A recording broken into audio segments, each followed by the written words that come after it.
Bueno, el sueño que tenemos muchos de nosotros es ser alguien en la vida, contar con una carrera profesional y seguir nuestra vocación.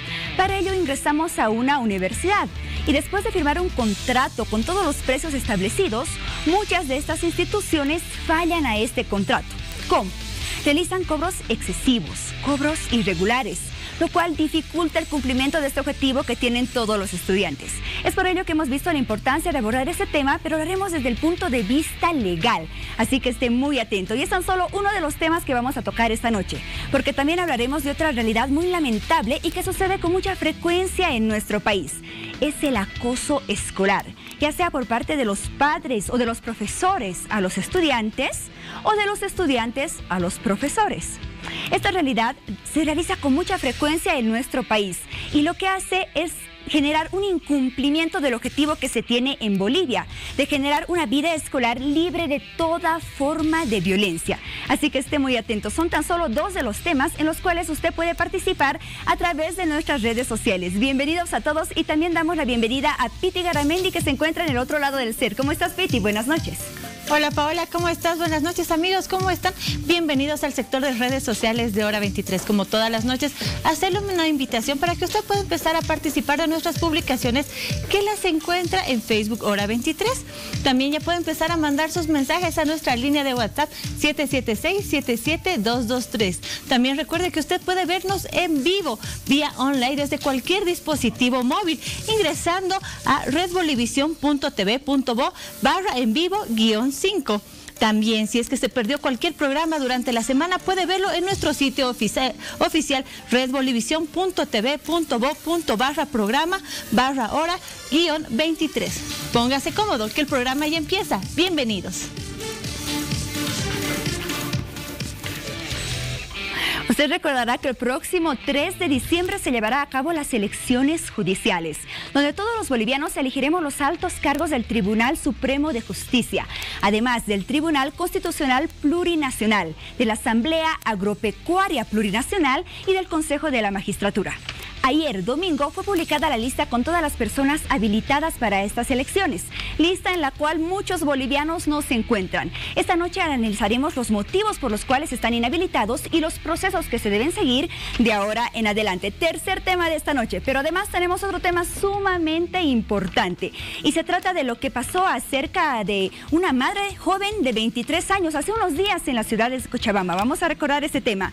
Fue una madre muy joven de 23 años de edad que dio a luz en una banqueta pública ubicada a pocos metros del Centro de Salud de Sarcobamaba, de la ciudad de Cochabamba. Esto sucedió el pasado 2 de octubre, donde el personal negó la atención pese a que se realizaban sus controles prenatales en ese lugar. La mujer salió a la calle donde encontró una banqueta. Desesperada por el dolor, fue a sentarse y en ese momento comenzó la labor de parto hasta que dio a luz. El Servicio Departamental de Salud del CEDES ya inició una auditoría, mientras que el Defensor del Pueblo comenzó una investigación de oficio. La autoridad de salud adelantó su criterio de que hubo negligencia por no haber brindado atención adecuada a esta madre. El gobernador de este departamento de Cochabamba, Iván Canelas, manifestó que sí existe un profesional en el centro de Sarcobamba que no cumplió su deber y se lo va a destituir de manera inmediata. Y justamente para hablar acerca de este tema, quiero presentarles a nuestro invitado especial esta noche, nuestro panelista. Él es el licenciado Juan Pablo Guzmán, profesor y coordinador del área de periodismo de la carrera de Comunicación Social de la Universidad Católica Boliviana. ¿Cómo estás, Juan Pablo? Bienvenido a Hora 23 y gracias por acompañarnos en este tema. Te dejo en compañía de nuestros invitados.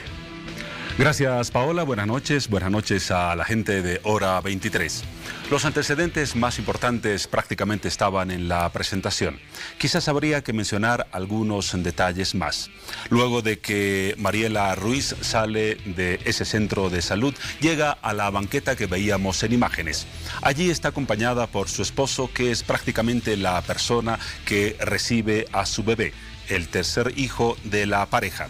Además es colaborado por transeúntes, por transeúntes que circulaban por el lugar hasta que finalmente ese tercer bebé de esa familia nace y en ese momento el personal del centro de salud recién se moviliza, se proporciona un chofer y una ambulancia y finalmente la paciente es trasladada a un hospital para recibir la atención que corresponda. Un tema que ha sensibilizado a toda la población.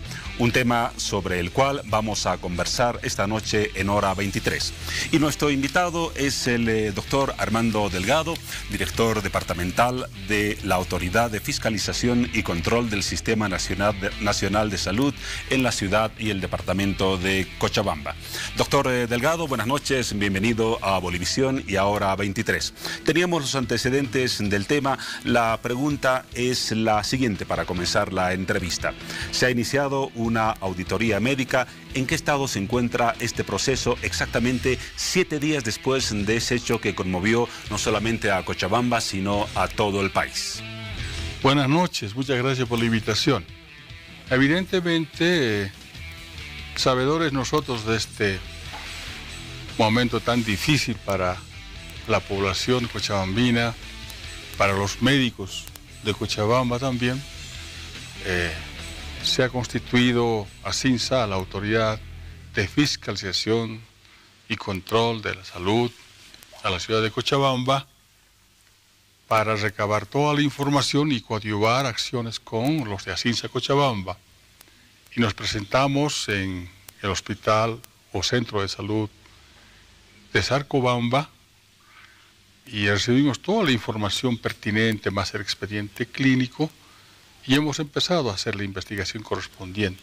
¿Cuántas personas están involucradas en este proceso o en esta auditoría médica? Se habló de 5 o 6 al principio. Bueno, mire, la verdad es que se entró en principio a un terreno de la especulación, porque también estaba ahí, valga la redundancia, valga la aclaración de que el pobre chofer, sin saber leer y escribir, ¿no?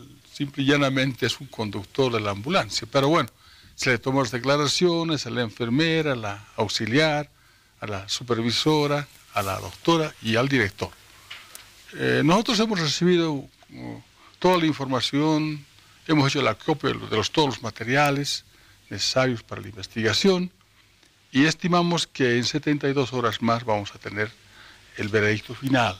Estamos hablando de la resolución, por lo menos en una primera etapa del caso, para el próximo jueves de esta semana. Sí, y estimamos que sí, toda vez de que ya se ha hecho todo el relevamiento de datos, ¿no es cierto? Simple y llanamente es ahora corregir, afinar todos los detalles y bueno, y lógicamente, seguramente todos estamos pensando en qué forma se va a sancionar al o a los, ¿no es cierto?, que han tenido que jugar un papel importante en este momento bochornoso, porque realmente es bochornoso, toda vez de que acá se han incumplido protocolos importantes de atención. Antes de llegar a ese momento que usted denomina bochornoso, recordemos un poco el procedimiento o las etapas que pasó la señora Ruiz para llegar a ese momento crítico cuando recibió la atención que no correspondía en una banqueta de la ciudad de Cochabamba.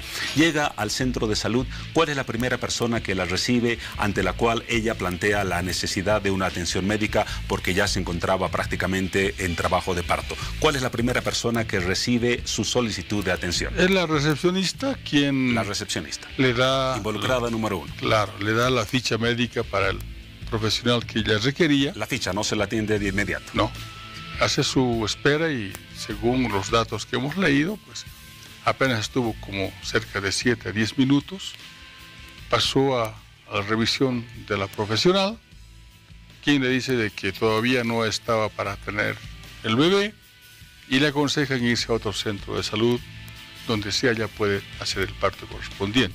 ¿En base a qué referencias la doctora, era una mujer la médica que la asistió, en base a qué datos le da esa conclusión de que todavía no llegó el momento o que vaya a otro centro de salud o a un hospital? ¿Le hace algún examen médico? En base a un examen físico, ¿no es cierto?, determina de que todavía no estaba en periodo expulsivo. Eso quiere decir que todavía, seguramente, según el parecer de la doctora, faltaba algún tiempo para que pueda dar a luz. Y le invita a que vaya a otro centro porque allá no hacían los partos, no había los medios correspondientes, y le invita al esposo a que salga y consiga un taxi en la calle, ¿no es cierto? Entonces ellos, gente humilde para empezar, salen del nosocomio, inmediatamente busca el esposo el taxi, la esposa ya no podía más con los dolores y violentamente se sienta y luego se recuesta en la banqueta. Menos mal que ella atina a tomar al bebé, porque si no se le caía el bebé al asfalto, ¿no es cierto? No nos corresponde todavía juzgar porque es el papel de una entidad responsable de la instancia que está llevando adelante el proceso. Pero esa recomendación de la doctora, tómese su tiempo, tómese un taxi, vaya a otro hospital, ¿cómo puede ser valorada desde el punto de vista ético y profesional? Una impericia que puede derivar en negligencia, ¿no es cierto? ¿Verdad? Porque cuando se refiere a una paciente, más aún si ese centro tenía una ambulancia, obviamente que hay que referirla en ambulancia, tratándose de que era un caso de extrema emergencia, ¿no es cierto? Un parto es una urgencia, ¿no? Habían pacientes de diferente laya, entonces tiene que dar prioridad a un parto, ¿no? Más aún si la señora era multípara, aquí quiere decir que ya tuvo 2 partos. Consiguientemente, todos los médicos sabemos que cuando es multípara, el parto puede ser rápido, por no ser violento. ¿Existe una responsabilidad única de la médica que atendió a este paciente o también son corresponsables de alguna manera, por ejemplo, el director de este centro médico u otros funcionarios que tienen que ver con la atención a los pacientes en esa unidad? Claro que sí hay corresponsabilidad, ¿no? No podemos decir que solamente la doctora. El director, como responsable de ese nosocomio, también tiene su corresponsabilidad. ¿En qué sentido? En que no se entrena constantemente al personal que trabaja. Ellos tienen que saber qué significa una referencia, qué significa una contrarreferencia, cuándo utilizar la ambulancia, qué hacer en estos casos. Además, hay que recordar que esta paciente ya era paciente del centro, porque sellos prenatales en ese centro. Vamos a hablar enseguida de ese punto. Mientras se lleva a cabo la auditoría médica, ¿están suspendidas las personas involucradas en lo que sucedió hace 7 días o trabajan normalmente aún en el centro médico? Yo tengo entendido, y por lo menos el día que fuimos a hacer la visita, estaba todavía trabajando la doctora. ¿El día de hoy no tiene el dato de si están suspendidos? No tengo, porque yo estoy acá en La Paz. Tengo entendido de que la doctora, previo aviso del CEDES, podía haber sido suspendida, ¿no es cierto? No tenemos la confirmación respecto de esta situación. ¿Cuáles son las posibles sanciones de acuerdo a los procedimientos y a la norma médica a los cuales podrían ser sometidas las personas que están involucradas en este tema? Suspensión, se les retira la licencia, se inicia un proceso civil. ¿Cuáles son los mecanismos que contempla la normativa al respecto? Sería un irresponsable, Juan Pablo, si él dijera que va a ser retirada de su fuente laboral. Seguro que sí. Sería irresponsable si le digo que le van a sancionar económicamente. A CINSA, nuestra autoridad de fiscalización, no somos quienes vamos a dar, digamos, el veredicto final respecto de qué sanción se le va a dar. Hay estamentos como el CEDES, hay estamentos, ¿cierto?, como la misma Contraloría, si acaso hay un proceso administrativo, quienes en definitiva darán las sanciones correspondientes. Seríamos injustos si no mencionamos el punto de vista o los argumentos que han presentado los involucrados cuando se ha investigado este tema. Y por ejemplo, el director del centro de salud donde llegó la señora Ruiz argumentó que no tenían las condiciones de infraestructura ni tampoco los insumos necesarios para la atención probable de ese parto, pese a que, como usted mismo lo señaló, la paciente ya se había hecho los controles en ese centro. ¿Qué validez tienen esos argumentos? Falta de insumos, falta de condiciones, falta de profesionales especializados, en este caso un ginecólogo o una ginecóloga. ¿Qué peso tienen estos argumentos? Bueno, yo estoy dudando de lo que haya dicho el director, porque cuando nosotros estuvimos, él claramente nos dijo que ese parto podía haberse realizado en ese nosocomio, ¿no es cierto? Es un parto normal, un parto fisiológico, un parto autóxico, como decimos los médicos, ¿no? Donde solamente se necesitan de agua caliente, unos pañitos, una tijera y si acaso un hilo. Nada más. En un caso de emergencia de este tipo. Claro que sí, ¿no? Pues si hubiera estado en otra situación podálica, transversal, el niño, ahí sí tenemos la urgencia de mandarle a un centro más especializado donde se le realice la correspondiente cirugía necesaria, ¿no es cierto? Pero este era un parto normal. Usted, poco después de conocerse el hecho, fue consultado por los medios de información y lanzó un par de comentarios. Primero, que estamos posiblemente ante un caso de discriminación, y segundo, que podría ser casi un caso de lesa humanidad. ¿Se ratifican estos criterios? Yo voy a recordar lo que he dicho y no me voy a correr para atrás de ninguna manera. Aquí ha habido una impericia que puede rayar en la negligencia médica, ¿no es cierto? ¿Por qué razón y circunstancia? Primero, algunos médicos tenemos que ver cómo está vestido la paciente o el paciente, si habla bien o no español o quechua. ¿Por qué razón? Tenemos que ver si viene con un buen zapato o qué color de piel tiene. ¿Por qué razón? Nosotros hemos hecho muchas denuncias al respecto en Cochabamba, ¿no?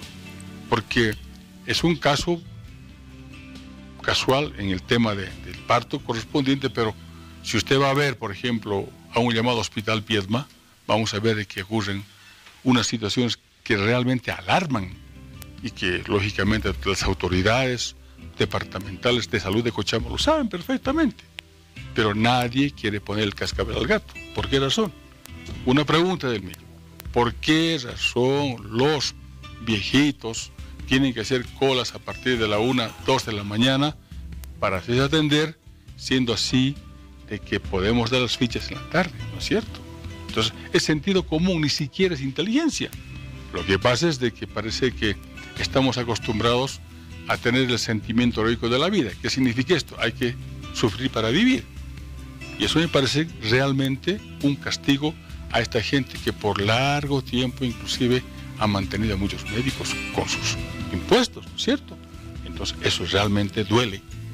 Yo siempre estoy diciendo de que muchos médicos estamos perdiendo la sensibilidad humana. Eso no puede ser. No sé si comparte mi criterio, pero creo que este es un problema que demuestra el estado de la atención médica y hospitalaria en Bolivia. ¿Cuántos casos como este se habrán presentado y no tenemos conocimiento de él porque no ocurrió en una ciudad grande, porque no hubo la cobertura de medios de comunicación? ¿El sistema de salud en Bolivia está funcionando deficientemente? Yo diría que en algunos aspectos sí, ¿no? Pero si nos damos cuenta, gracias a las políticas que implementa el Ministerio, en el programa Mi Salud, por decir, el mismo SAPSI, se ha mejorado en muchos aspectos, especialmente en el campo, ¿no? Con esto del bono Juancito, con el bono Juan Azurdo, mejor dicho, ahora sí a la gente acude a los controles médicos. O sea, la muerte y mortalidad ha bajado importantemente en el campo, ¿no? Pero ¿qué pasa con otros médicos, no? ¿Por qué no queremos hacer de la medicina un verdadero servicio, no? Entonces, yo pienso de que la pelea que hay ahora, ¿no es cierto?, colegio médico, con la nueva autoridad, es precisamente porque no queremos que se fiscalice. Yo pienso de que todo el mundo tiene derecho y debe ser fiscalizado. Nosotros como papás tenemos que fiscalizar la vida de nuestros hijos, pues, dónde van, a qué hora llegan, con quiénes están. Y mi última pregunta, que tiene que ver quizás con el trasfondo o con el aspecto central de este problema. Bolivia todavía tiene el índice más alto en Sudamérica de madres que mueren en comparación a la cantidad de niños nacidos. Este indicador tan crítico no nos estará diciendo que hay muchos más peligros que los que afrontó la señora Ruiz al momento de ser atendida en el centro médico de Apolobamba. De Sarcobamba. Sarcobamba. Sí, cómo no. Mire, hay una serie de debilidades en nuestro servicio de salud en forma general, ¿cierto? La falta de ítems. Y además, ¿sabe qué pasa? Que queremos politizar mucho el tema médico, ¿no? Por decir, la alcaldía de Cochabamba, que no es masista, ¿no? Entonces entra en contradicciones con el CEDES, que sí es del MAS, por decir un hombre, ¿no? Dejaremos de hacer política en medicina. Es un buen comentario, vamos a seguir conversando de este tema. Dejaremos de hacer porque definitivamente nosotros los médicos hemos sido educados para salvar vidas, para atender a aquel que tiene dolor, ¿no es cierto? Primero tenemos que mitigar el dolor. No nos interesa si es blanco o negro, si es de la izquierda o de la derecha. El médico tiene que salvar vidas, tiene que mitigar el dolor. Vamos a seguir hablando. Y no hacer de la medicina una mercadería. Ese es el mensaje. Muy bien, vamos a ver qué sucede en las redes sociales en torno a este tema, que desde luego una semana después sigue generando interés, pero quizás principalmente polémica. Adelante, Piti, con esos comentarios y esas repercusiones. Así es, Juan Pablo, ya nos empiezan a llegar los mensajes a nuestra línea de WhatsApp y nos dicen lo siguiente. Dice, buenas noches, sobre el tema de salud, compartir que a mi persona también le negaron la atención. Me pidieron de forma mala y torpe que vuelva en una semana, que faltaba tiempo. Y de urgencia me llevaron a una clínica privada para tener a mi bebé, que estaba en sufrimiento fetal, en el materno de Cochabamba. Creo que es común el maltrato y negligencias. Tenemos que acudir a clínicas privadas por la mala atención y negligencia. Los comentarios en las redes sociales, la preocupación de la gente de un tema que hasta hoy no ha sido resuelto, pese a los recursos invertidos, pese al esfuerzo de las autoridades y del sector privado, existe desde luego mucho por hacer. Vamos a agradecer la presencia del doctor Armando Delgado en Hora 23, pero no nos vamos a despedir sin lanzarle la última pregunta. ¿Ve usted alguna luz al final del túnel para este panorama del estado de la salud que, pese a todos los esfuerzos realizados, sigue sin resolverse y sin dar una atención óptima a la gente?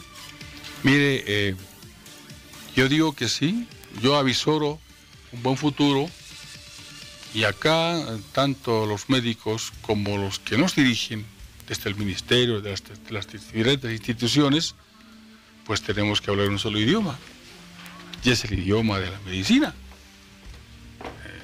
Si bien es cierto que yo he egresado en un país socialista, ¿no? ¿Dónde estudió? Yo estudié en Rusia. En Rusia. Entonces se llamaba la Unión Soviética, ¿verdad? Pero eso no quiere decir que solamente voy a atender a los de la izquierda, ¿no es cierto? Tengo que atender a todo el mundo, porque esa es mi profesión de fe, hice un juramento hipocrático, yo tengo más de 40 años de médico y creo que nunca me equivoqué. Tengo ciertos errores humanos que seguramente he cometido, pero yo no tengo ningún óbito, ninguna muerte, ¿no es cierto? Porque hemos trabajado conscientemente de que primero está el ser humano. Y sin ver si tiene plata o no tiene plata, si es rubio o es negro, si es campesino o es cara, como decimos acá, ¿verdad? Entonces yo hago y exhorto a mis colegas a trabajar dejando de lado posiciones fundamentalmente políticas, ¿no? Porque la salud no reconoce la política. La política la haremos para mejorar los estándares de salud, ¿cierto? Para mejorar la mortalidad, para tener niños mejor nutridos y para tener madres que puedan realmente dar a luz en lugares seguros. La diferenciación entre la salud, los intereses que tienen que ver con ella y los intereses y un ámbito distinto que es el de la política. Una reflexión muy importante. Estuvimos esta noche con el doctor Armando Delgado, director departamental de la Autoridad de Fiscalización y Control del Sistema Nacional de Salud de Cochabamba, a quien agradecemos una vez más por su presencia y por sus valiosos comentarios. De mi parte, gracias a Hora 23, gracias a Paola por la invitación. Volvemos contigo para más de nuestro programa. Así es, Juan Pablo, muchas gracias a ti, Juan Pablo Guzmán, por compartir este set de Hora 23 en esta noche. Ya te tendremos en otra oportunidad muy cercana, así que muchas gracias, Juan Pablo. Nos vamos a una pausa. Espérenos unos minutos, porque al retornar estaremos hablando de aquellos cobros excesivos, cobros irregulares que realizan algunas instituciones educativas, algunas universidades, a los estudiantes. Ya volvemos, unos minutos nada más.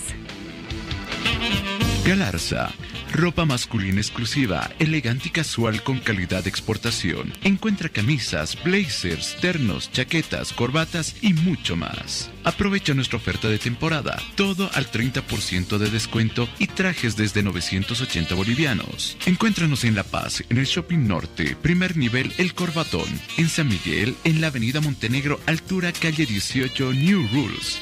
En Santa Cruz, Blue, calle Beni, esquina Charcas, número 287, teléfono 333-8206. Y en Oruro, calle 6 de octubre, Bartex.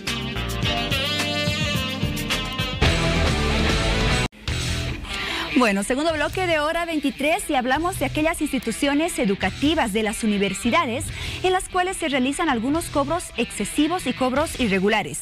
Cobros extras con los cuales no contaban los estudiantes al momento de iniciar su carrera. Un aumento en el precio de las matrículas, un aumento en las mensualidades y distintos pagos por los cuales muchos estudiantes se quejan de seguir pagando la universidad después de que ya egresaron. Y sus deudas con las universidades respectivas ascienden incluso a más de 20.000 bolivianos. La mayoría de las universidades que existen en nuestro país son privadas. Muchos de los estudiantes que no lograron ingresar a la universidad pública optan por esta opción. Pero se puso a pensar cuánto es el presupuesto que debe invertir durante los 5 años de carrera. La cuestionante que le damos a continuación no es sobre los años de estudio, sino el costo que se debe pagar después de haber terminado toda la carrera.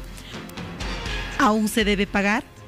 Y si es así, ¿por qué motivo se debe cancelar si ya se terminó toda la carrera?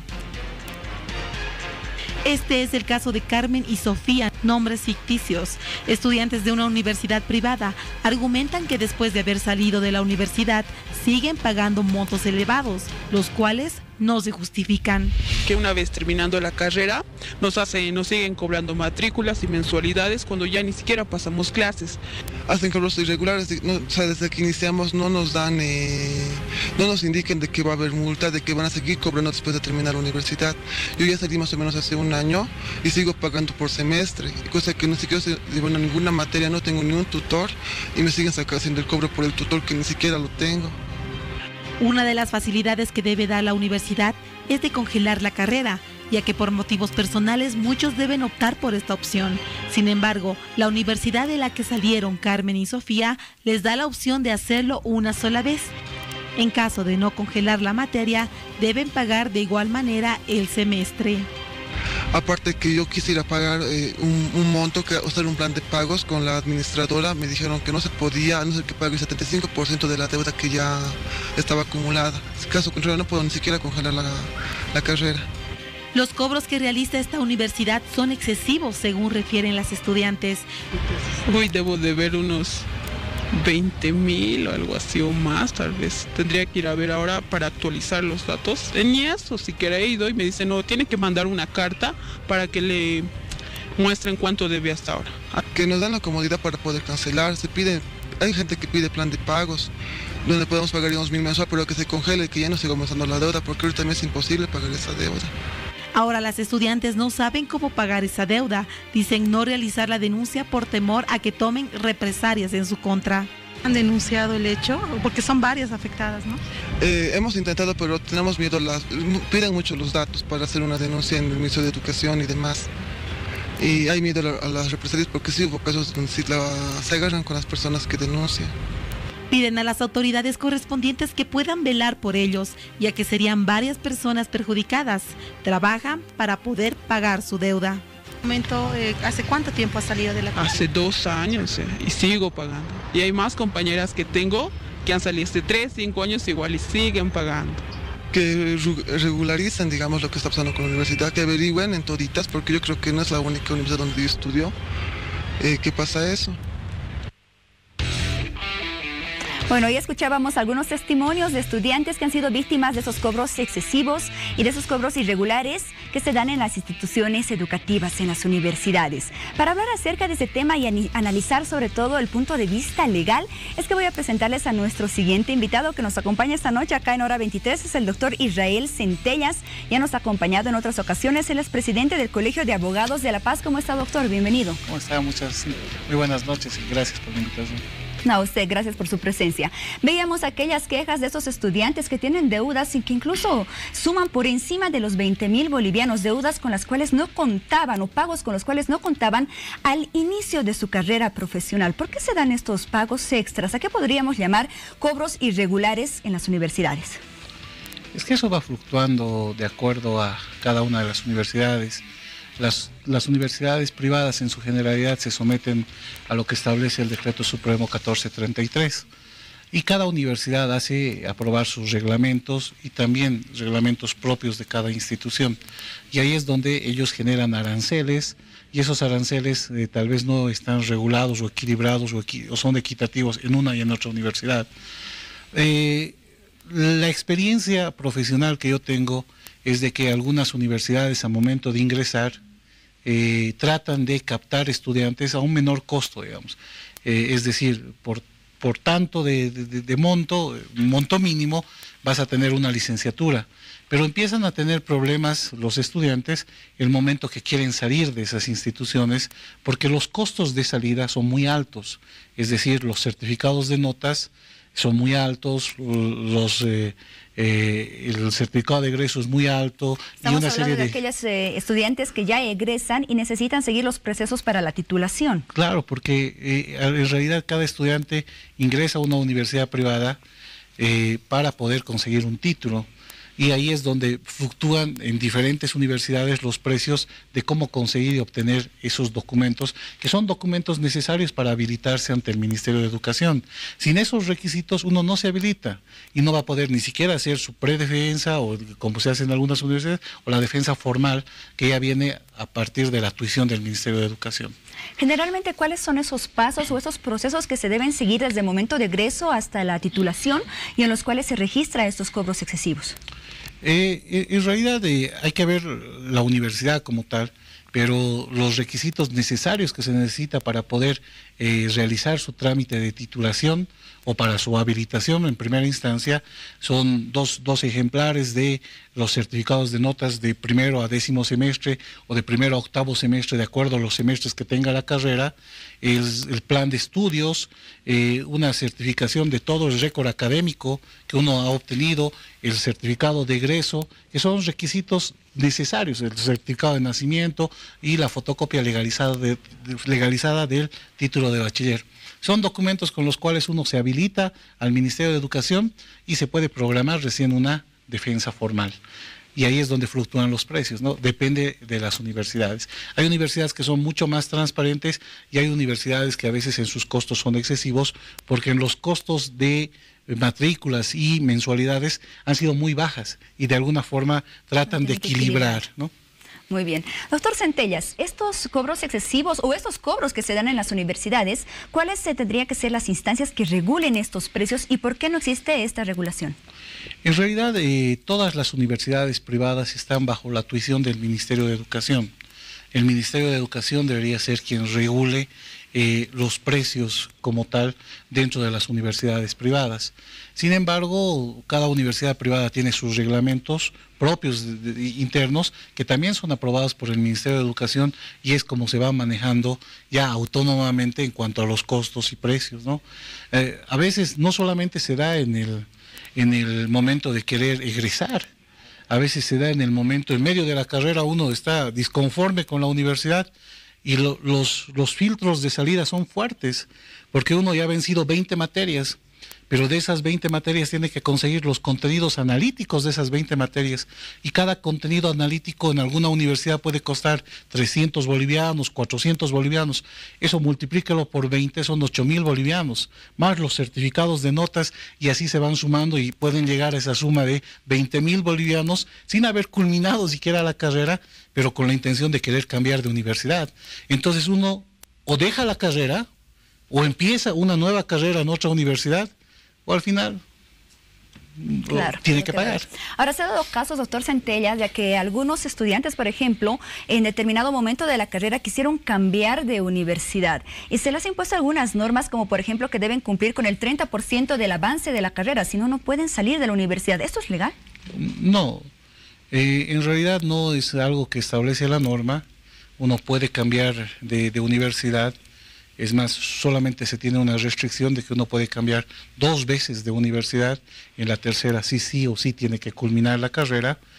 Lo único que se delimita el Decreto Supremo 1433 es de que no se puede convalidar más del 70% de las materias, digamos.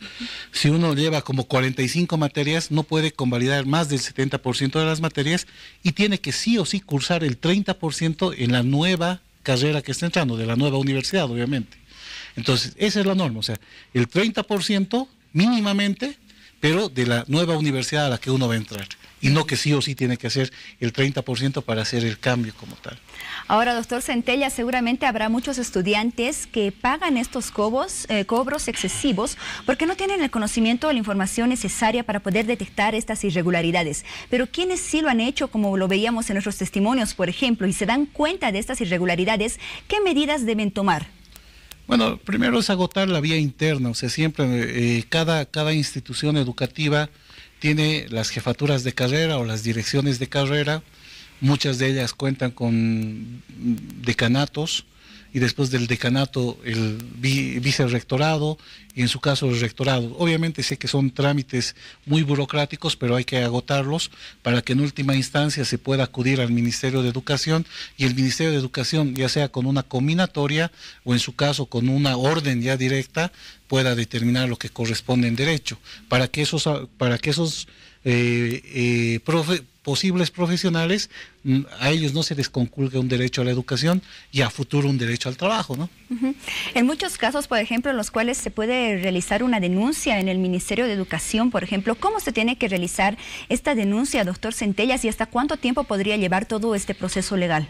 Son trámites burocráticos. En el Ministerio de Educación obviamente tratan de generar a la brevedad posible, pero siempre tiene una duración por lo menos hasta de un mes, o sea, ¿no? O sea, depende el tipo de trámite, porque hay algunos que sí son razonablemente muy fáciles de poder solucionar, ¿no? Pero en algunos casos sí tienen algún tipo de problemas, porque algunos quieren convalidar carreras técnicas o quieren hacer programas complementarios. Hay que ver el tipo de problema que se tiene en una diferente carrera. O sea, algunos eran contadores y quieren hacer la licenciatura en contaduría, entonces tienen dos sistemas, un sistema de técnico superior y quieren migrar al de licenciatura, y ahí es donde tienen problemas, y ese problema es mucho más técnico de poder solucionar, por eso es que tardan mucho más. Por eso depende mucho el tipo de problema, que puede durar hasta un mes más para tener un resultado favorable por el Ministerio de Educación. Bueno, en su caso, decir el Ministerio de Educación que la universidad sí está actuando conforme a derecho,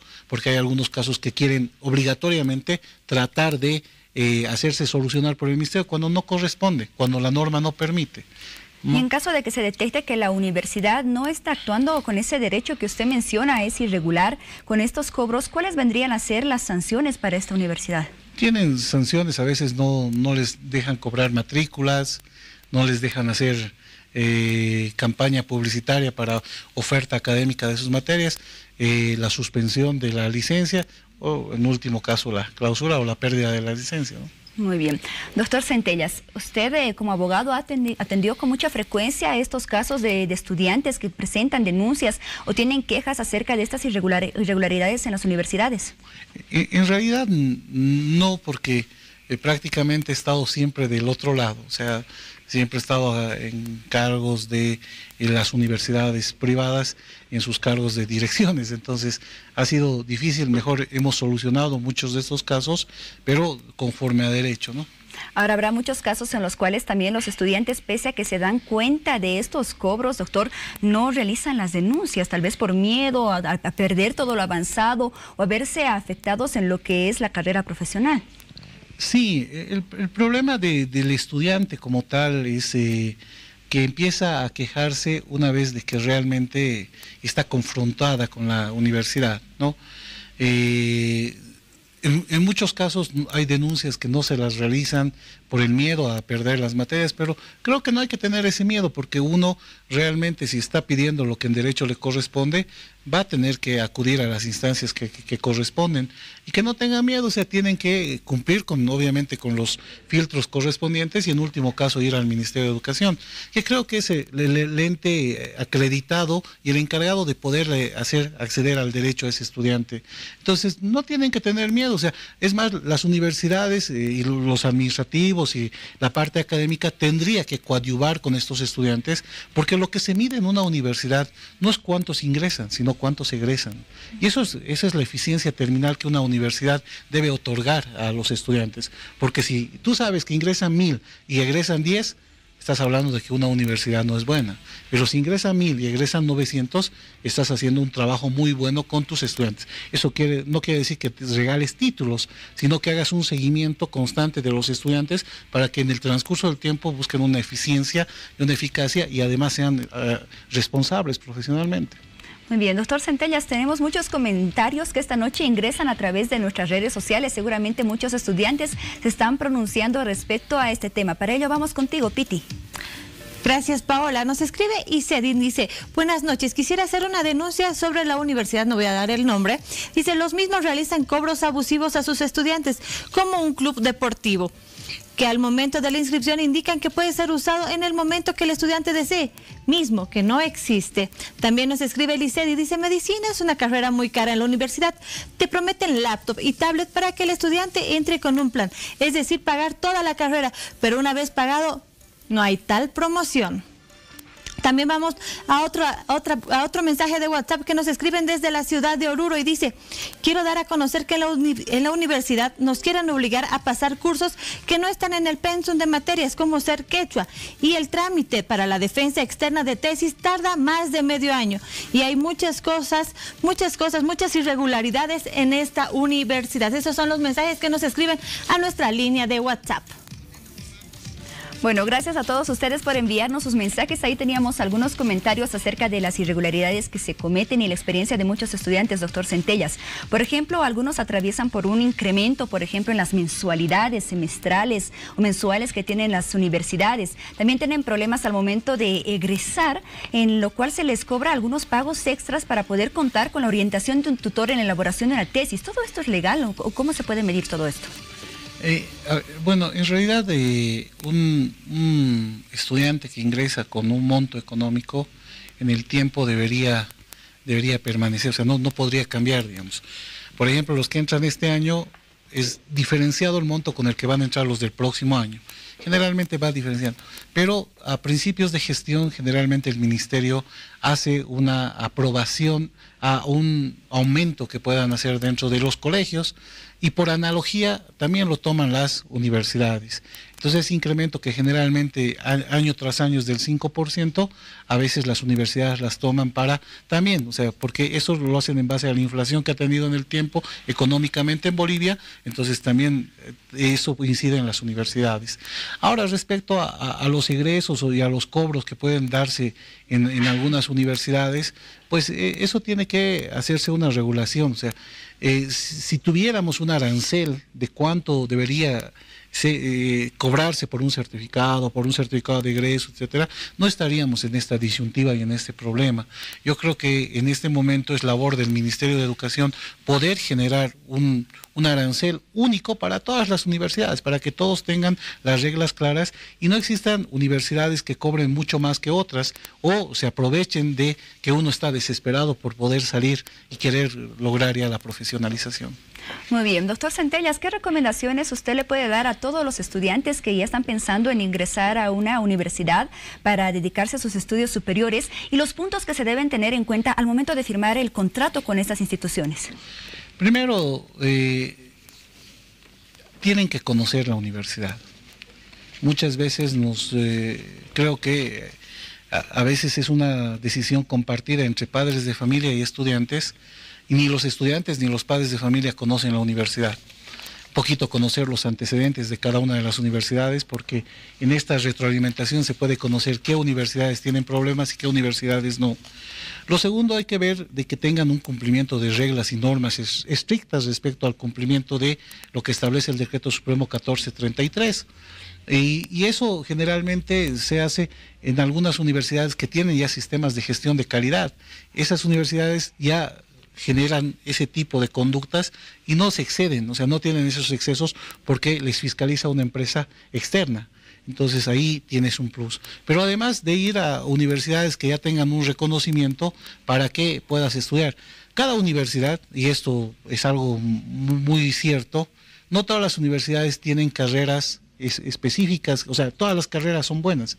Hay muchas universidades que sus carreras dentro de la universidad son las mejores, pero dentro de todo el sistema privado. O sea, justamente a ello, doctor Centellas, ¿qué procesos de evaluación se realizan para autorizar las carreras que oferta una universidad y para que también ésta cuente con una licencia de funcionamiento? Es un cumplimiento de requisitos de forma específica por parte del Ministerio de Educación, ¿no? Para poder ser una sociedad de responsabilidad limitada, son más documentos legales que de forma y de espacios que tengan, ¿no?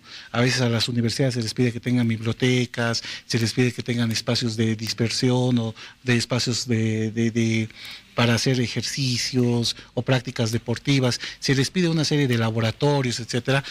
Los ambientes como tal, por ejemplo, en una aula no puede existir más de 50 estudiantes por aula. Hay muchas universidades que tienen muchos más de los 50 estudiantes por aula. En laboratorios no podría existir cursos con más de 25 estudiantes y existen laboratorios con más de 25 estudiantes. Entonces, eso es lo que hay que cambiar, digamos, ver ese tipo de cómo una universidad te trata. Si ves sus ambientes que están totalmente repletos y gente que está en el piso, pues es mejor no entrar, porque estoy viendo que no me va a dar una educación responsable, que es lo que nosotros queremos.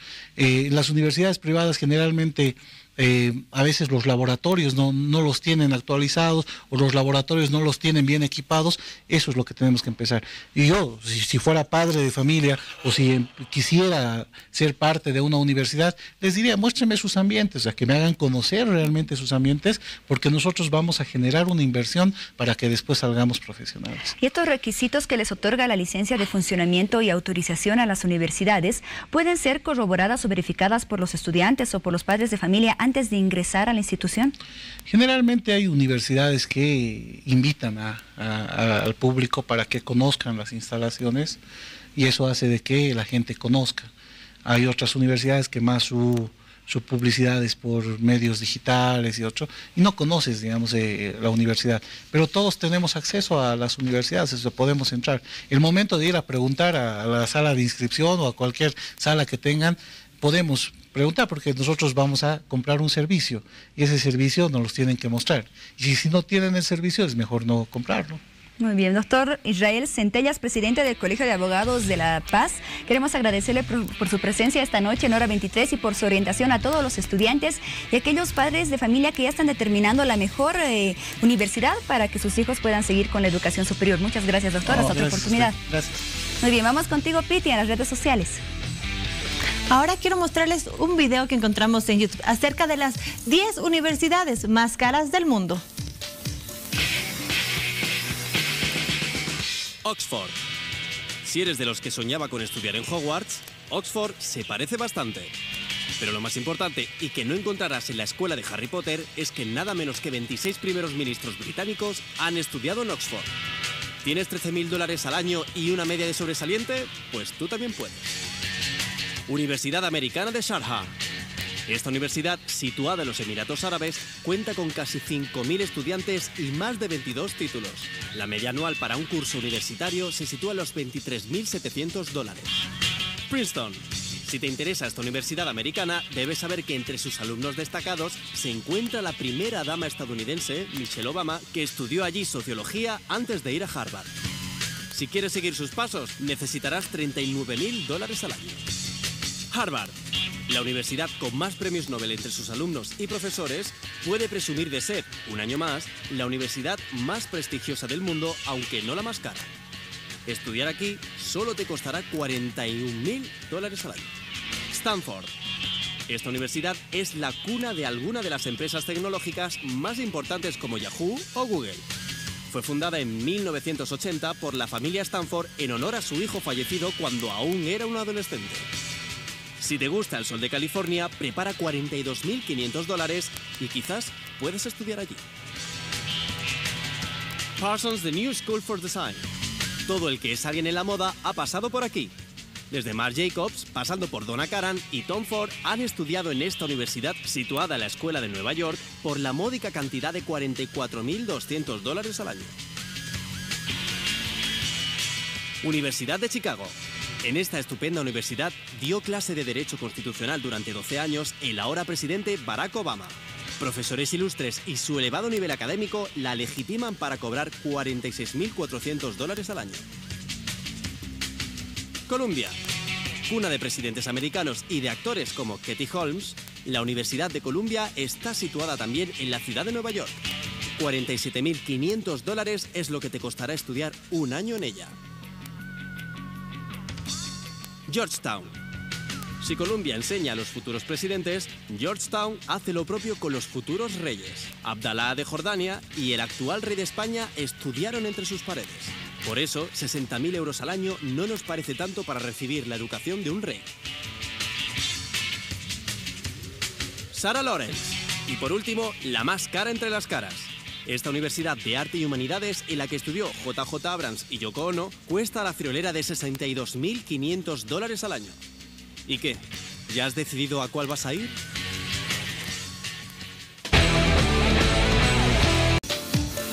Un nuevo bloque del programa y usted ya puede empezar a participar de la siguiente publicación que le encuentra en Facebook, Hora 23. Depuraciones e inhabilitación, comicios judiciales. El presidente del Tribunal Departamental, Eulogio Núñez, informó que 33.133 personas han sido inhabilitadas a nivel nacional para participar de las elecciones del próximo 3 de diciembre.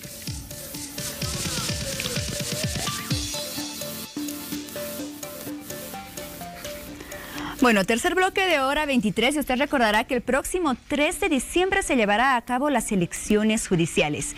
Y aquellos ciudadanos que no están habilitados para participar de los próximos comicios judiciales deben regularizar su situación ante los tribunales electorales departamentales. Ponga atención.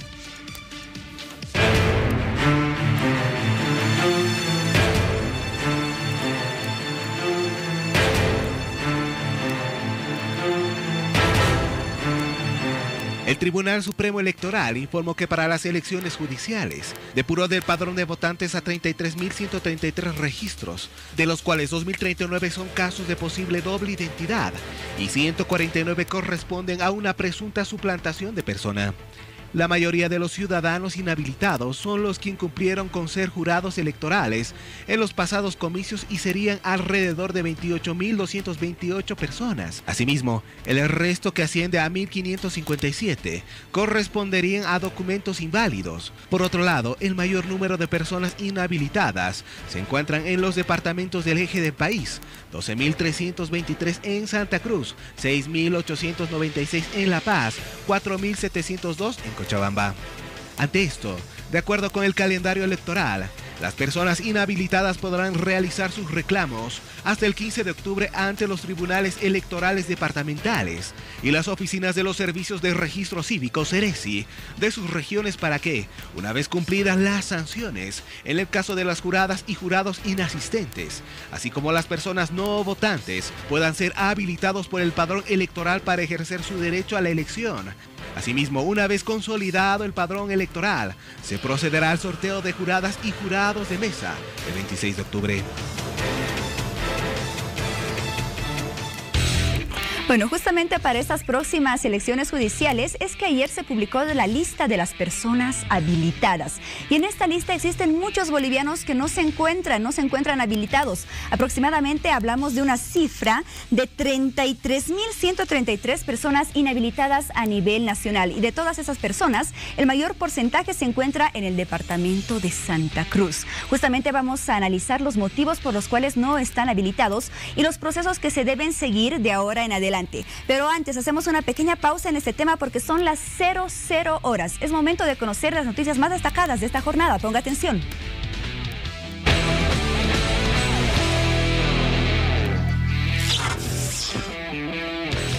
El jefe de la División Anticorrupción de la Fuerza Especial de Lucha contra el Crimen de la Ciudad de La Paz, Fernando Guarachi, informó este lunes que 2 militares y un civil fueron llamados a declarar por el caso del desfalco de 6 millones de bolivianos al Ministerio de Defensa.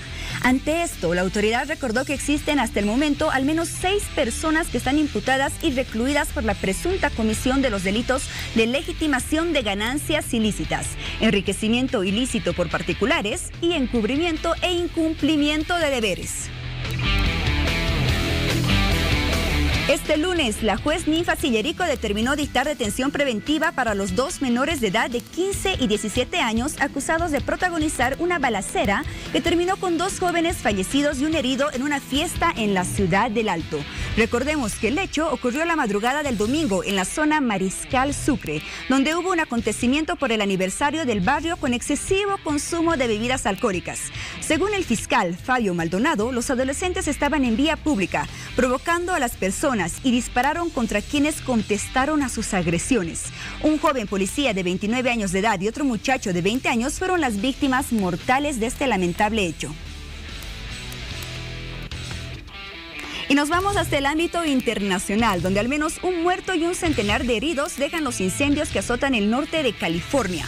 El gobernador de ese estado, Jerry Brown, declaró emergencia y anunció la evacuación de miles de personas por el avance de las llamas que han arrasado ya más de 70,000 acres, destruyendo unas 1,500 estructuras. Asimismo, al menos 14 grandes incendios se registraron en 8 condados del norte del estado, incluyendo Sonoma, Napa, Mendocino y Yuba, según informaron las autoridades locales.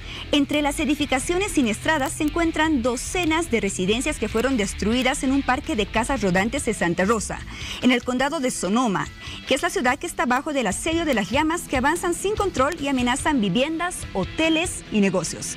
Ante esto, unas 20,000 personas fueron evacuadas, de acuerdo con el jefe del Departamento de Forestación y Protección de Incendios de California.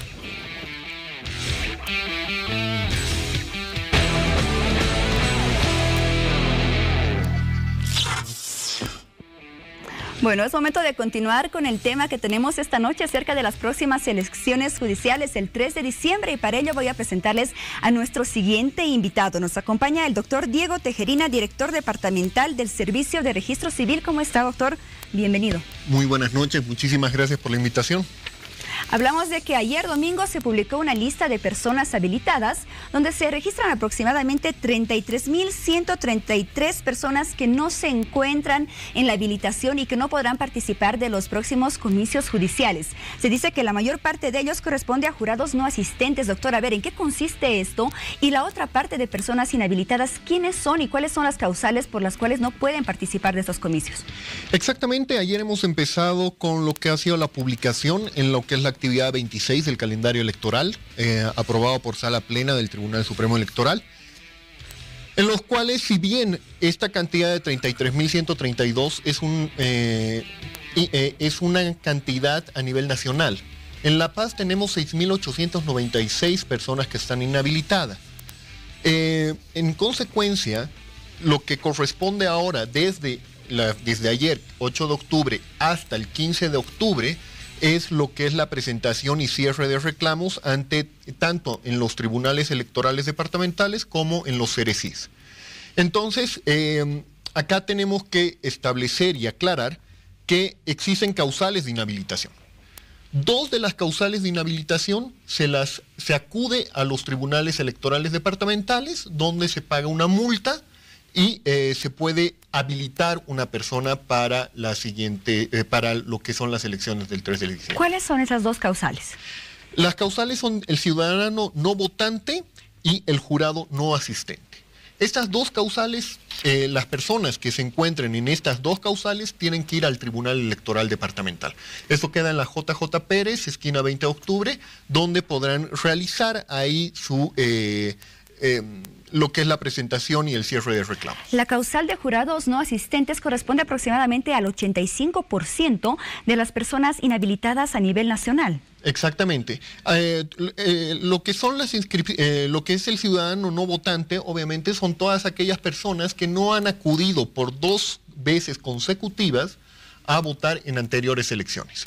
Y lo que corresponde a jurado no asistente es de la última elección nacional, aquellas personas que han sido elegidas como jurados electorales y no han asumido esta obligación y no han acudido como jurado asistente y tampoco han prestado ningún tipo de excusa.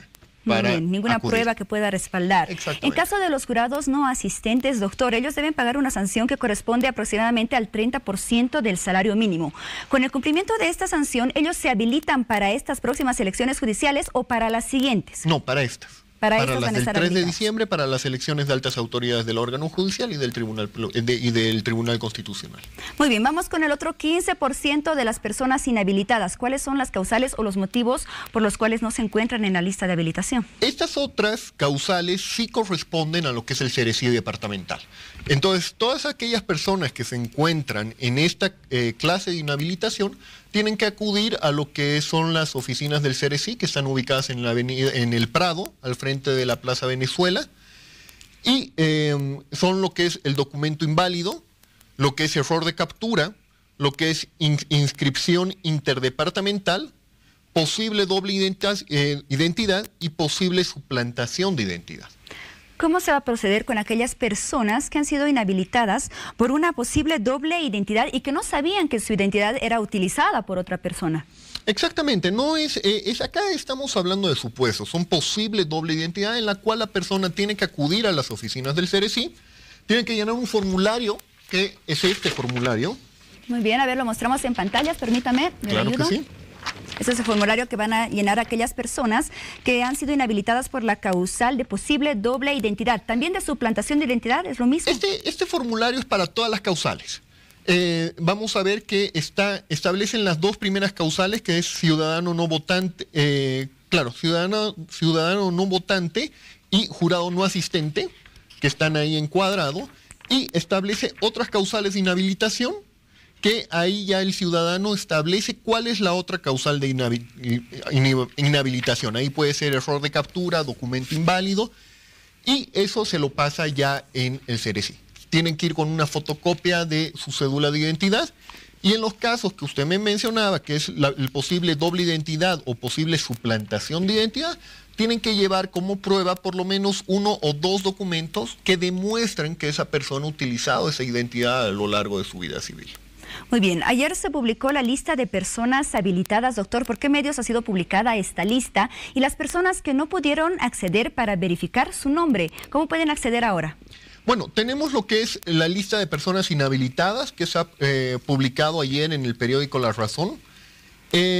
Las personas que no han podido conseguir este periódico el día de ayer, tenemos lo que es la página web del órgano electoral, el Tribunal Supremo Electoral. Ahí tenemos justamente en pantallas la página web, para que usted nos pueda explicar. Entonces ahí sale lo que es la ventana de lo que es lista de personas inhabilitadas, y nos sale a nivel nacional, nos sale La Paz, Chuquisaca, Santa Cruz, etcétera, y ahí nos sale ya por orden alfabético si la persona está o no está habilitada. Muy bien, entonces ahí está para que todas las personas puedan visitar esta página web, bueno, y así orientarse mejor y verificar que su nombre esté presente en esta lista de habilitados. A ver, ¿qué pasa, doctor, en aquellos casos de personas que están inhabilitadas, que no encuentran su nombre en esta lista, pero existe algún error, ellos sí han asistido? ¿Qué se hace en esos casos? ¿Qué proceso se sigue para poder determinar mediante un análisis y luego incluir su nombre en la lista correspondiente?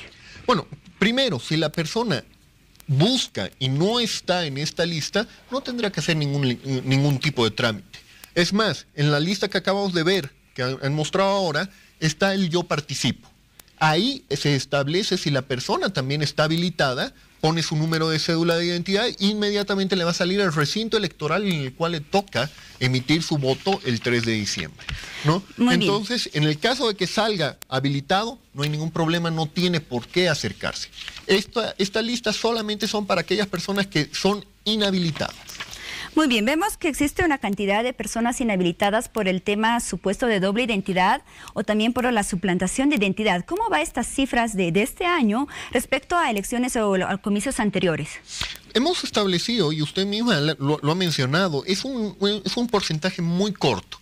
El porcentaje es menor que en otras elecciones. Sí, es mucho menor. Ahora nosotros estamos afrontando que lo que es la inscripción de lo que es jurado no asistente y ciudadano no votante es la mayor cantidad de gente, las mayores causales de inhabilitación. Muy poco porcentaje tenemos como posible doble identidad o posible suplantación de identidad. Muy bien. Doctor, hablemos de aquellas personas inhabilitadas y la comparación de las cifras en lo que es el área urbana y el área rural. Hemos establecido que en el área urbana hemos tenido mayor cantidad de inhabilitados. Áreas rurales es mucho menor el porcentaje, en La Paz por lo menos, de lo que es los inhabilitados. Muy bien, las personas para habilitarse tienen plazo entonces hasta este domingo 15 de octubre. ¿Los horarios en los cuales pueden dirigirse al Servicio de Registro Civil? Son los horarios, bueno, toda esta semana vamos a estar en el Servicio de Registro Civil desde las 7:30 de la mañana hasta las 6 de la tarde. Sábado vamos a estar desde las 8 a 12 y de 2:30 a 6. Y el domingo vamos a estar desde las 8 hasta las 0 horas.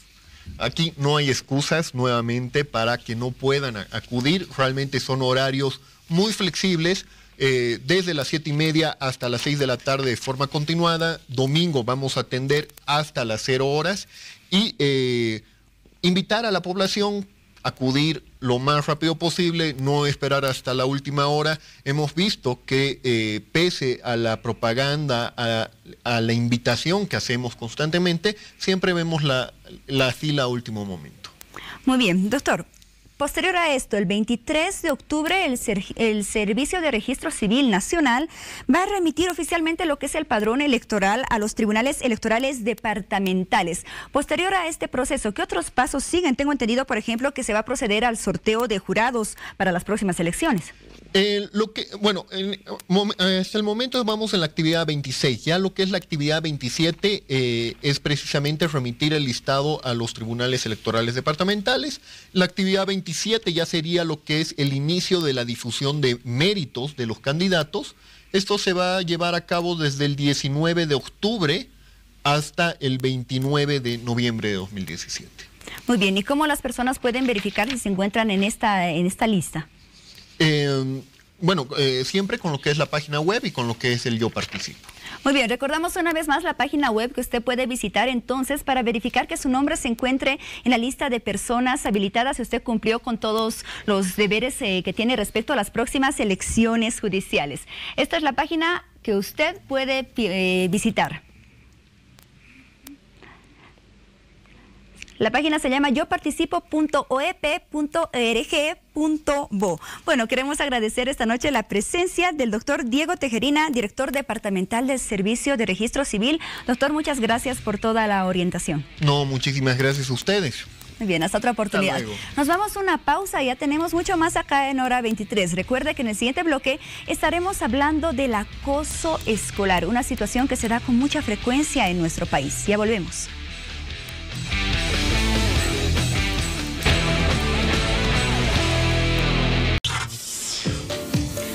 Ahora volvemos con el tema de acoso escolar y quiero mostrarles este video que encontramos en YouTube de los peores castigos que reciben los alumnos de sus maestros. En varias escuelas se aplica el castigo a quien tiene un mal comportamiento, pero de manera innecesaria ha habido varios en los que se han pasado de la raya con ellos. Y aquí les mostraremos algunos de ellos. Un maestro de jardín de niños y su asistente en Houston, Texas, perdieron sus trabajos después de que usaron los armarios de conserje para meter a sus estudiantes como acto de castigo. Es considerado como un castigo que se pasó un poco de la raya, por ser niños en un promedio de edad de 4 años. Este castigo le provocó un trauma a los niños, los cuales terminaron apodando el armario como el monstruo del armario. Los niños intentaban mantener la puerta semiabierta con sus pies, pero al final el monstruo los encerraba con las luces apagadas, haciéndoles vivir una angustia creyendo que el monstruo del armario se los comería. Un estudiante autista de 9 años llamado Christopher Baker fue metido en un bolso de lona, los cuales son esos típicos bolsos en los que los ladrones de Hollywood meten el dinero al robar un banco. A Christopher lo metieron en este bolso de lona, y al estar dentro, el cordón del bolso fue tensado al máximo para que no haya ninguna forma de que pueda salir. Según el profesor, fue un castigo por mal comportamiento en las clases. Cuando la mamá de Christopher fue a la escuela a recogerlo, se mostró aterrorizada al oír la voz de su hijo venir de un bolso, mientras que el ayudante del maestro estaba contemplando tranquilamente. Después de eso, Sandra Baker, la madre de Christopher, reclamó ante el distrito para que se realizara una investigación sobre este maltrato. En el primer año del director de una escuela, 2 estudiantes tuvieron una pelea, y como castigo se forzó a los estudiantes a sentarse en medio del patio mientras sostenían sus manos, en lo que se formó una gran multitud alrededor la cual empezó a insultarles tirándoles insultos homofóbicos y otros los cuales complementaban lo terrible de la situación. Este castigo, al ser difundido en las redes sociales, causó un atropello masivo, el cual habían muchos comentarios los cuales relacionaban con la idea de que el castigo fue inapropiado y solo incitaba al acoso escolar, por lo que los parientes decidieron reclamar el despido del director. Una madre de un niño de 6 años en Marshall, Texas, estaba en un estado lívido después de que su hijo hubiera llegado a casa después de la escuela con hematomas en su interior. Ella descubrió que su hijo fue paleteado 3 veces por su maestro en la escuela elemental Robert E. Lee. El chico era paleteado cada vez que interrumpía la clase, por lo que el número de paletazos que recibía aumentaba por cada sesión que tomaba. En el 2008, en la escuela elemental Charles Sumner de Nueva Jersey, la vicedirectora Teresa Brown se enfadó después de que un estudiante derramara una jarra de agua en el piso de la cafetería. Como castigo, obligó a 15 o 16 estudiantes de quinto grado a comer su almuerzo directamente del suelo por 10 días. Los padres de 7 de estos alumnos demandaron a la escuela y ganaron en el juicio $500,000. Los estudiantes que incluso no estaban presentes cuando se derramó la jarra de agua en el piso fueron obligados a comer igualmente directamente del piso cuando regresaron a la escuela. Bueno, el acoso escolar es una situación que se produce con mucha frecuencia en nuestro país, entre profesores y alumnos, y esto genera un ambiente de malestar y además de incomodidad para ambos.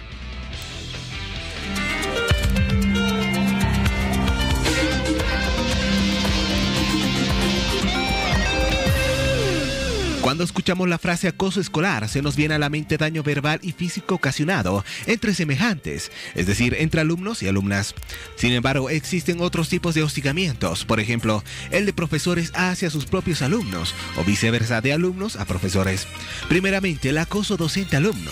Como bien indica su nombre, se produce cuando un maestro, generalmente lleno de frustraciones y de problemas cotidianos, intenta aliviar su infortunio denigrando o humillando públicamente a sus alumnos y, en casos más extremos, agrediéndoles físicamente.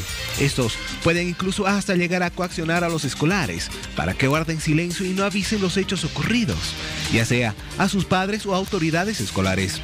Por si no fuera poco, muchas veces la agresión psicológica puede ir más allá, empeorando de tal manera este cuadro de abusos por parte del docente, provocando que muchos de los alumnos víctimas de este tipo de hechos manifiesten comportamientos de inferioridad y de inseguridad, además de una fuerte carga de impotencia y rabia hacia su agresor. Por otra parte, tenemos el acoso por parte de alumnos hacia sus profesores. Aquí podemos ver que sí existen estudiantes que suelen ser agresivos en el modo de hablar y de actuar delante de sus docentes. Este tipo de reacciones pueden ser por varios motivos, pero el principal sería el entorno en que el menor o adolescente esté siendo criado, puesto que él estaría reproduciendo todo lo que observa y ve. Asimismo, no debemos olvidarnos de las víctimas, que suelen ser ahora los docentes, que muchas de las veces callan por miedo a las amenazas y repercusiones que esto podría provocar a la larga, generando sobre todo impotencia al no saber qué hacer. Acoso escolar, y usted puede participar del siguiente cuadro. Se evidencia maltrato a estudiantes por parte de los profesores. La violencia en contra de los estudiantes en las aulas se visibiliza. La Oficialía de Desarrollo Humano, que depende del Gobierno Autónomo Municipal de La Paz, informó que cada día recibe numerosas denuncias de maltratos de profesores a escolares en las unidades educativas de La Paz. Bueno, la escuela es uno de los espacios donde niños y adolescentes pasan la mayor parte de su tiempo, se constituyen el segundo hogar incluso. Es por ello la importancia de garantizar ese derecho a una vida escolar libre de toda forma de violencia, donde se pueda resguardar la integridad personal, donde se pueda generar las mejores condiciones de bienestar y además así se pueda asegurar el desarrollo de la libre personalidad de los niños, generando la mejor educación para todos ellos. Para hablar acerca de este tema del acoso escolar, es que voy a presentarles a nuestra invitada que nos acompaña esta noche. Ella es Karen Flores, directora de la Fundación Voces Vitales. Karen, bienvenida a Hora 23. Gracias, un gusto estar con ustedes como siempre.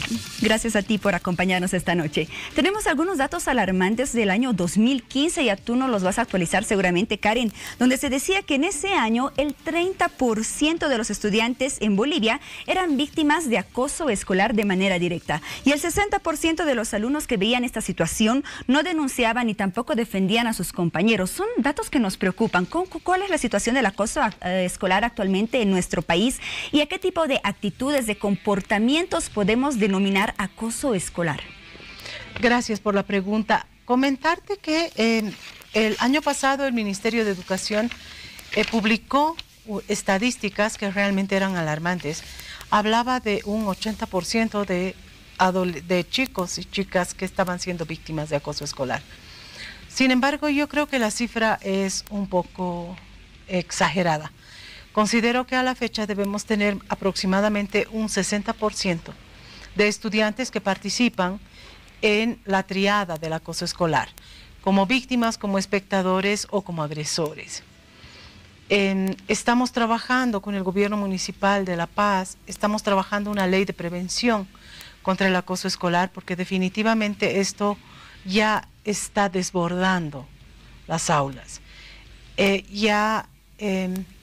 Los muros de los colegios se han vuelto en muros de contención, de violencia extrema. El acoso más recurrente y el acoso más doloroso es el acoso social.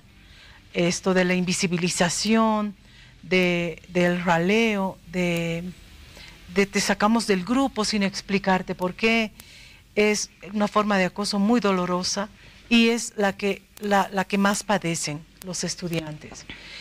Ahora, definitivamente la escuela amplifica las violencias en plural que existen en la sociedad. Ahí se magnifican y se amplifican, vuelvo a reiterar, la violencia social, la violencia económica, la violencia religiosa e incluso la violencia política.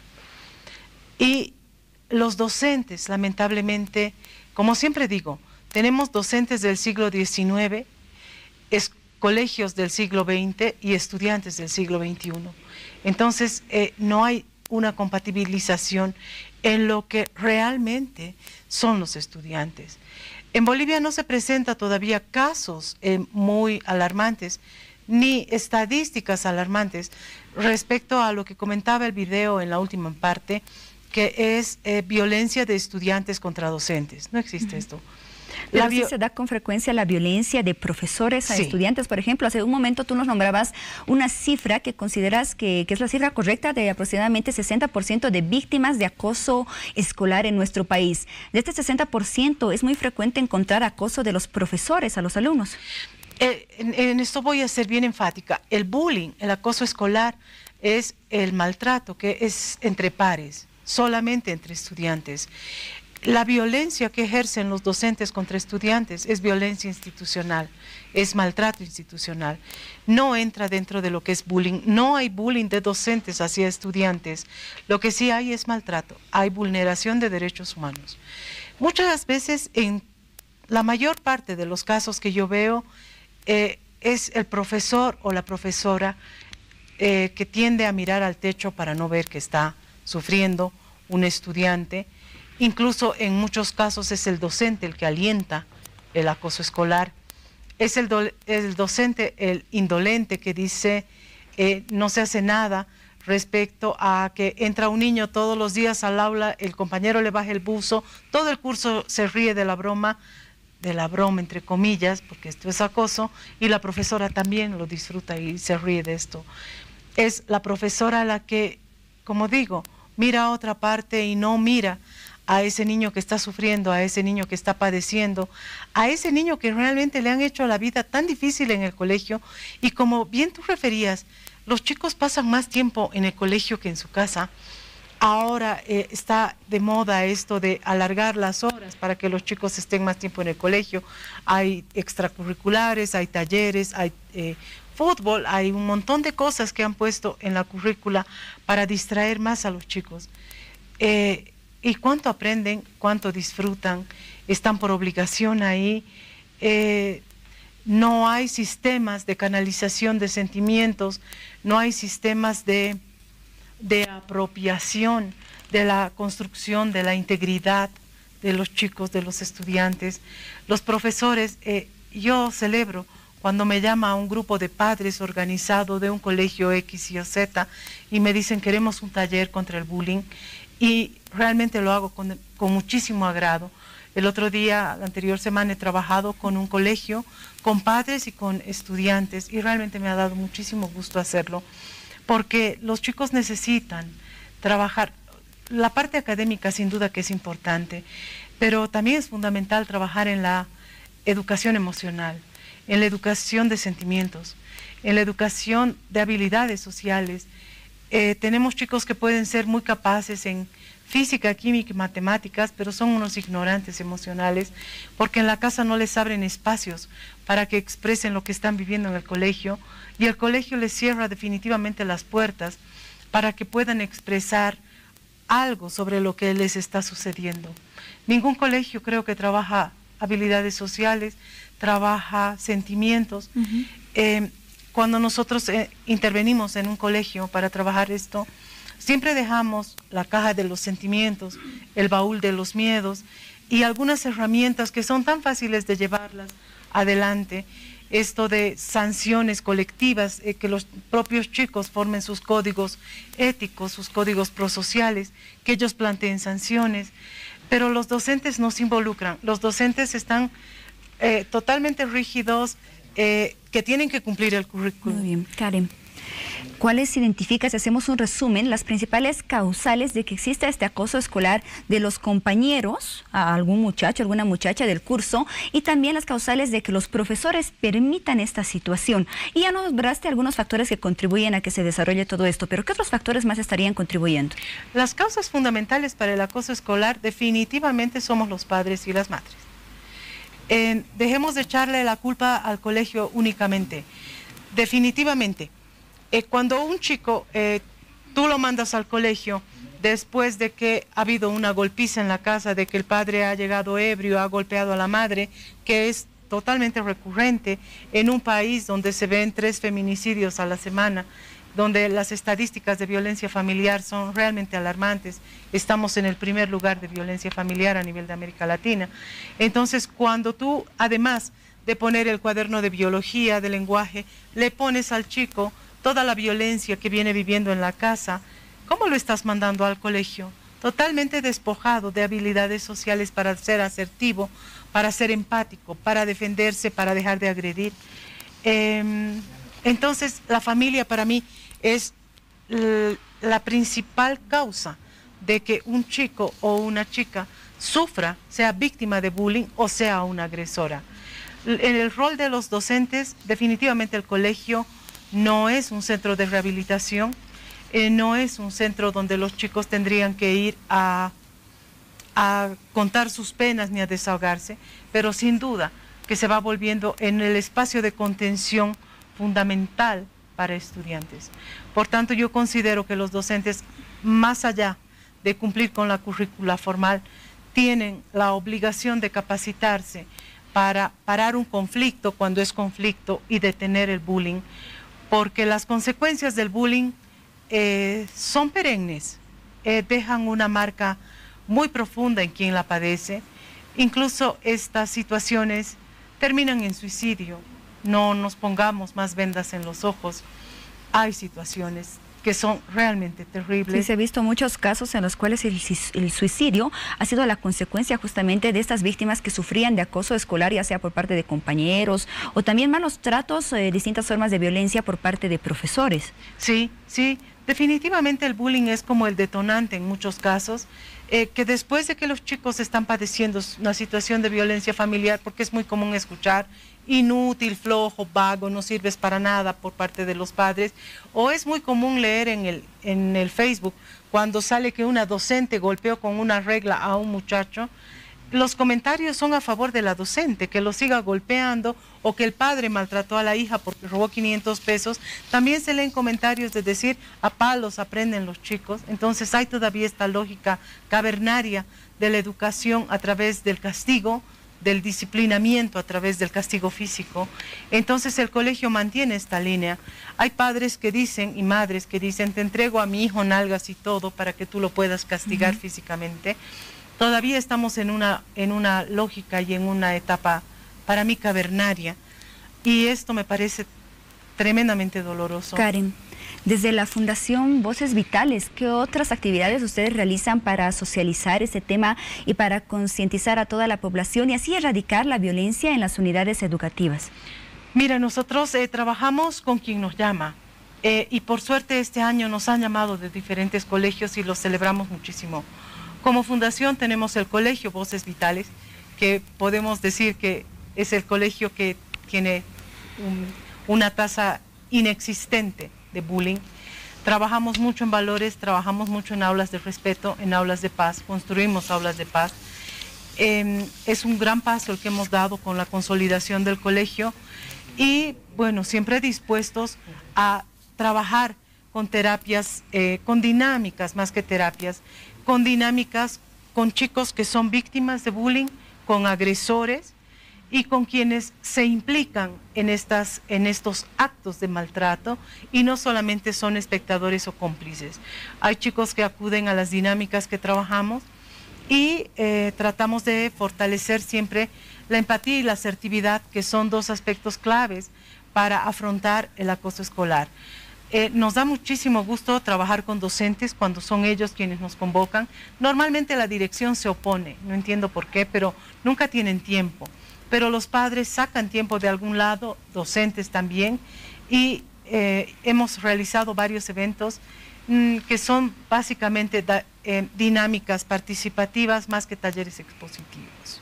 Muy bien, Karen, ¿existen algunas leyes que protegen a los alumnos de esos profesores que cometen esa agresión, ese maltrato, sea físico, sea verbal, sea psicológico? Desde tu punto de vista, ¿cómo estamos respecto a las leyes de protección? Por ejemplo, en el año 2012 se implementa una norma que es el Decreto Supremo 1302, que busca justamente erradicar la violencia de las escuelas educativas. Pero ¿cómo tú ves la aplicación de todas estas leyes o de estas normas?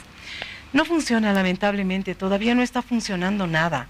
La prioridad para el Estado, para el gobierno, no es la educación, no son los niños. No existe, no puedo ser yo tan ilusa de decir esto sí está dando resultado porque el gobierno ha prestado atención a la educación. No hay esto. Los colegios son como la vía libre para la expresión de los sentimientos más viles, más bajos, más tortuosos. Entonces, la aplicación de la norma no cambia nada. El calvario que tienen que pasar padres y madres que tienen a su hijo que ha sido agredido, que ha sido víctima de bullying, que ha sido golpeado, que ha sufrido incluso traumatismo encefalocraneal por el abuso de sus compañeros o que ha tenido fractura en la columna porque sus amigos, sus supuestos amigos, los acosadores lo han lanzado por un peñasco.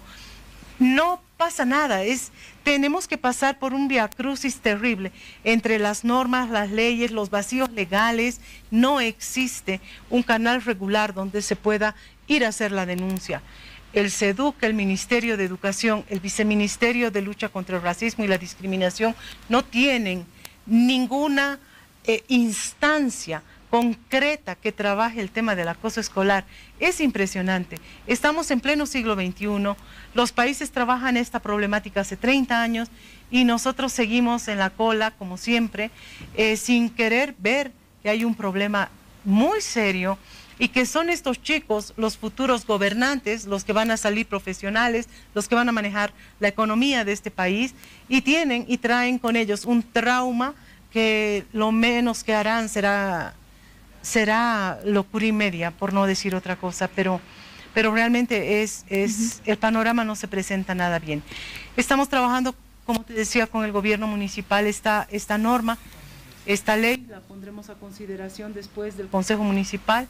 Esperemos que sea por lo menos una sugerencia para que los colegios la implementen, pero si las familias no se implican, si las familias no se involucran, si las familias no toman en serio la paternidad y la construcción de un ser humano, será bien difícil, con toda la normativa que se tenga, tener una sociedad mucho menos violenta que la que tenemos. Es muy importante frenar esta situación en los primeros momentos, en las etapas iniciales. Karen, por ejemplo, yo te cuento acerca de una historia de un profesor que cometía agresión verbal, agresión psicológica contra una alumna en determinada unidad educativa. Y bueno, fue trasladado, fue expulsado y se trasladó a otra unidad educativa, una segunda unidad educativa, donde también existió denuncias de la agresión que cometía contra otros alumnos. Se fue a una tercera unidad educativa, donde ya no cometió solamente un abuso psicológico o verbal, sino cometió lo que es una violación, un hecho que se pudo determinadamente frenar en la primera unidad educativa y que no se lo hizo. Así es, y así es, lamentablemente, cuando se denuncia a un docente, primero tienes que tener pruebas suficientes. Luego, como no puedes conseguir las pruebas, porque hay un código del silencio impresionante, que yo digo más es un código de complicidad, casi como, por decirlo menos, como estos grupos que manejan armas y qué sé yo, hay unos códigos pero ultra secretos, y no puedes llegar a más. Entonces lo que hace el ministerio, porque el magisterio tiene un peso bárbaro, lo que hacen es cambiar, como tú bien dices, lo cambian de unidad educativa, es como que van dividiendo el mal en diferentes unidades educativas hasta que finalmente comete una violación. Entonces, como cometió la violación en un pueblo, lo traen a la ciudad o viceversa, pero el docente sigue. Yo quiero saber ¿cuántos docentes están en la cárcel por haber cometido un acto de violación, de abuso sexual? Menos de acoso escolar, menos. Es iluso pensar en que esta realidad va a cambiar pronto. ¿Consideras que son estos los motivos por los cuales mucha gente, muchas víctimas no quieren hacer presentes las denuncias? Por supuesto, por supuesto. ¿Quién puede confiar en un docente y en un director que va a encubrir este tipo de maltrato? Por supuesto que prefieren callarse, prefieren tratar de arreglar solos, más bien que los chicos ya están como animándose con mayor frecuencia a decirles a sus padres y sus padres tomar alguna acción al respecto, pero cuando acuden a Voces Vitales es como decir, hay un vacío legal, intentaremos por esta vía, por esta otra, no, mejor por acá, mandaremos una carta al director que normalmente no tiene respuesta. Incluso el viceministro del Ministerio de Lucha contra el Racismo y la Discriminación decía que le cierran las puertas de los colegios cuando tiene que llamar la atención al director por una agresión que está sufriendo una víctima permanentemente. Se vuelven como unos feudos impenetrables los colegios y realmente es tierra de nadie, es piedra libre para todos mis instintos básicos y es bien difícil trabajar con ellos. Ojalá la normativa que estamos trabajando con el gobierno municipal logre, aporte en algo para que por lo menos sean los estudiantes los que asuman el desafío de ser gestores de paz, de ser mediadores escolares y ellos cambien esta dinámica perversa que se ha consolidado en las escuelas. Actualmente se está trabajando en esta normativa, Karen. Sí. ¿En qué fase se encuentra aproximadamente? ¿Cuándo o en cuánto tiempo podríamos ya contar con ella? Yo estimo que hasta finales o principios de noviembre, para ser optimista. Es complicado porque participan algunas otras organizaciones de la sociedad civil, además de Voces Vitales, está la Escuela de Padres, Save the Children, hay otras organizaciones que hemos promovido para que se trabaje este proyecto de ley. Estimo que hasta noviembre ya tendremos por lo menos la presentación al Consejo Municipal y al alcalde para que considere este proyecto de ley y podamos implementarlo a principios de la próxima gestión escolar. Ya se puede hacer, por lo menos ya puede estar socializado, validado y validado por quienes son los interesados, que son los estudiantes. Muy bien. Karen, trabaja mucho en lo que es la prevención para erradicar la violencia del acoso en las distintas escuelas. Se trabaja también con aquellos niños o con aquellos estudiantes que han sido víctimas del acoso escolar. Y hablamos de la parte posterior. ¿Cómo se trabaja en ello? Con ellos trabajamos de manera individual, es bien difícil trabajar de manera grupal. He tenido la experiencia este último tiempo de trabajar en grupo, las dinámicas que normalmente las hago de forma individual, y los chicos tienen unos sentimientos guardados que dices, ¿cómo pueden seguir adelante, chicos tan jóvenes? Trabajamos dinámicas individuales con ellos, normalmente nos toma depende del caso, pero normalmente nos han tocado chicos que han necesitado de 10 a 12 sesiones en las que tenemos la ventaja de despertar en ellos, tenemos la suerte de permitirles a ellos descubrir la resiliencia, que es una forma maravillosa de volverse como el ave fénix, de levantarse de las cenizas y extender las alas para volar. El acoso escolar, Karen, varía mucho, tiene una diferencia marcada en distintas regiones de nuestro país, por ejemplo, y también existe una diferencia entre lo que es el área urbana y el área rural. No mucho. Sinceramente, he estado con 500 estudiantes en un evento al que me invitó el Viceministerio de Lucha contra el Racismo, y he trabajado con 500 estudiantes y he levantado un sondeo muy rápido, por eso manejo la cifra de 60%. Y no hay diferencias regionales. El acoso social es el más recurrente entre el área urbana y rural. En el área urbana es muy normal llamar cholo de tal cosa al que ha llegado al colegio y que tiene las facciones más andinas, y en el área rural al que llega con abarcas le dicen indio de tal cosa. Entonces, muchas diferencias no hay. Probablemente los estudiantes sean un poco más creativos en la forma de insultar. Aquí en la parte andina pues somos más duros, ¿no? Más torpes, tenemos una naturaleza más torpe. Entonces probablemente las diferencias sean entre el tipo de insultos, entre la forma, el acoso cibernético que es recurrente, pero no marcaría yo diferencias sustanciales en esto. Muy bien, Karen, yo voy a pedirte que puedas en este momento dar los consejos, las recomendaciones y puedas dirigirte a todos aquellos niños o jóvenes que nos ven en este momento y que son víctimas de acoso escolar, pero sin embargo no hacen la denuncia, se encuentran en ese silencio, se aguantan solos toda esta situación.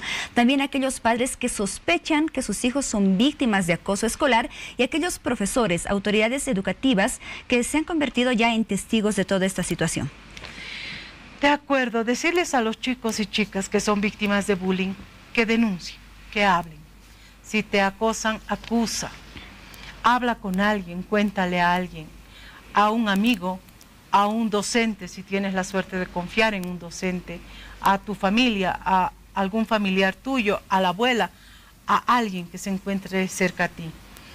A los padres decirles, pedirles, suplicarles, rogarles tiempo de calidad con sus hijos. Entiendo que la necesidad económica a veces es mucho más fuerte que darte la vuelta y decir si tu hijo está bien, si no tiene los ojos llorosos, si tu hija está feliz. Pero yo digo, papá, mamá, 1 hora al día tienes para estar con tu hijo, ámalo, conténlo, habla con él, con ella, ábrele un canal de comunicación, tiene harto que contarte. No es importante si ha terminado los deberes de biología, matemáticas. Lo importante es que te des cuenta si está siendo feliz en el colegio. Y a los docentes decirles que sean creativos. Voces Vitales tiene un manual de 212 páginas, donde incluye protocolos no vulneratorios de derechos humanos para casos de bullying. Están a disposición de ustedes, de verdad. Sin ningún costo, ya a estas alturas lo digo así, pero con plena certeza. Tómense un tiempo, es importantísimo salvar la vida de los estudiantes. Solamente darles un cariño, hacerles un ademán de solidaridad puede cambiar y puede hacer la diferencia. Muy bien, quiero agradecer la presencia, la orientación esta noche de Karen Flores, directora de la Fundación Voces Vitales. Karen, muchas gracias y hasta otra oportunidad. Realmente un gusto, gracias. Muy bien, vamos contigo, Piti. Llegó la hora de despedirnos. Gracias a todos por haber participado de nuestras redes sociales de Hora 23. El reencuentro dentro de unas horas. Que tengan un buen descanso y una excelente semana. Chao, Paola. Adiós, Piti. De esta manera concluimos con el programa y gracias por iniciar la semana junto a nosotros. Hoy martes disfruten de este día que acaba de comenzar y además la invitación está hecha para que de acá a unas horas nos puedan acompañar en otro programa de Hora 23. Familias bolivianas, que tengan un excelente descanso.